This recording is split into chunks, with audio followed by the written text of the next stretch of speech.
Taking a look at stories we're following for you this morning on Robin Hood Radio. Pat Pagano's Tri-State forecast calls for showers today and temperatures somewhere in between 55 and 60. We'll get the full details on our Tri-State forecast coming your way in just a few minutes. Connecticut voters have cast nearly 75,000 absentee ballots in the 2022 elections, according to the latest count as of Monday.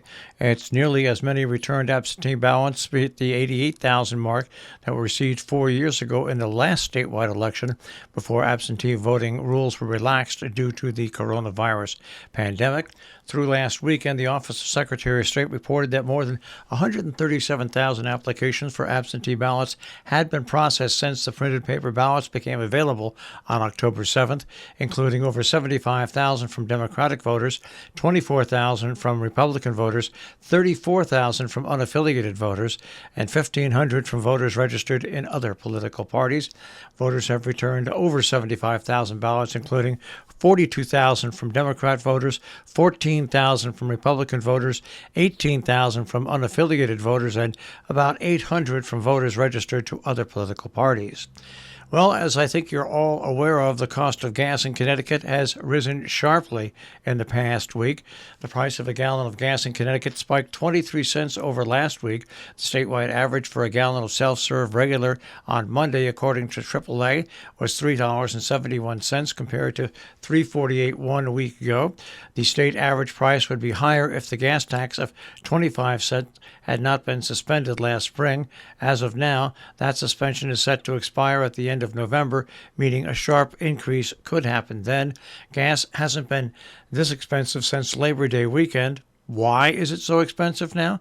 The Northeast has experienced higher wholesale prices and less deliveries compared to the rest of the country, according to AAA Northeast. In New York, flu cases are spiking 51% amid vaccination pushes. New York's flu season is on track to shatter record highs as infections spiked 51% recently, while officials pushed flu and COVID-19 vaccines to curb outbreaks already straining some area hospitals. New York added about 1,500 confirmed flu cases in the week ending October 22nd. The latest state data shows bringing the early season total to nearly 3,200. By contrast, prior record flu-setting seasons didn't hit that level of spread until about Thanksgiving, suggesting this year could bring troubling numbers to flu-related hospitalizations and deaths. Meanwhile, only about 15% of New Yorkers had gotten their flu shot by early last week. In Sheffield, there's a painting with life photography workshop coming up. Professional photographer Thad Kubas will present Paintings with Light and Light Painting, interactive hands-free demonstration from 7 to 9 p.m. on Friday at Dewey Memorial Hall. Bring a DSLR mirrorless film camera or a smartphone, tablet, or a tripod if using smartphone or tablet. Download any one of the following apps to do that: Shutterstop, Stabilized Night, Manual Carrier, a DSLR-T, Android, or Camera Zoom FX for Android. Kubas is donating his time for the workshop to support Dewey Hall. The suggested donation is $25. Now, pre-registration is required at tinyurl.com/3xxp8tt7, and it requires at least 5 people to register by 8 p.m. today for that workshop to be held. Taking a look at some meetings going on in and around our tri-state region today. In Sharon, voter registration runs today beginning at 9 a.m. In North Canaan, there is a meeting of the Board of Selection tonight at 7 p.m.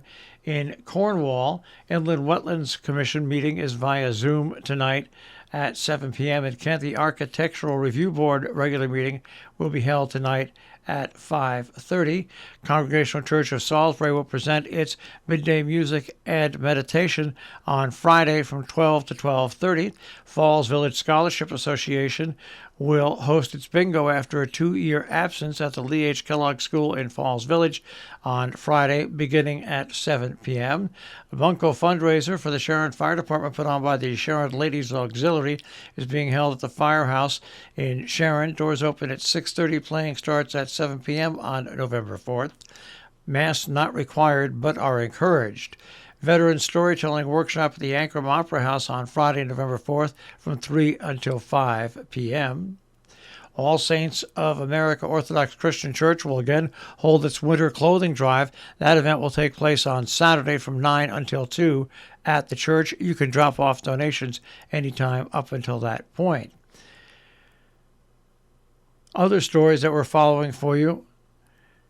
An Arts and Crafts Festival at Berkshire South Community Center will be held from 11 till 3 on Saturday, November 5th. The pre-holiday market features many different items. The Midnight Anthem will provide live music from 11:30 in the morning till 2:30 in the afternoon. The Fishes and Low Foods Pantry, which supports families in need, will hold a cupcake benefit on Saturday the 5th at the Pilgrim House, 30 Granite Avenue in North Canaan. The Smithfield Church on Saturday, November 5th at 4 p.m. presents the Bang Family Concert. The Sharon Historical Society and Museum has their spotlight exhibit, The Life of Charcoal Ann. Now, meanwhile, the opening night reception for that will be held on Saturday from 5 until 7 p.m. The Tagconic Range in Sharon is having their Square Dance Contra Dance on Saturday, November 5th. It'll happen from 7 till 9 p.m. Our business brief is underwritten by Morgan's at the Interlaken, where you'll find a tapas menu, a regular menu, and dinner specials nightly. interlakenin.com. You'll also find them on Facebook and Instagram. And by Salisbury Bank, salisburybank.com. The Dow Jones Industrial Average will start off today at 32,964. The S&P 500 at 3915.26. And the NASDAQ starts off at 11,567.25. We'll take a look at our tri-state forecast. That'll come your way in just a few moments.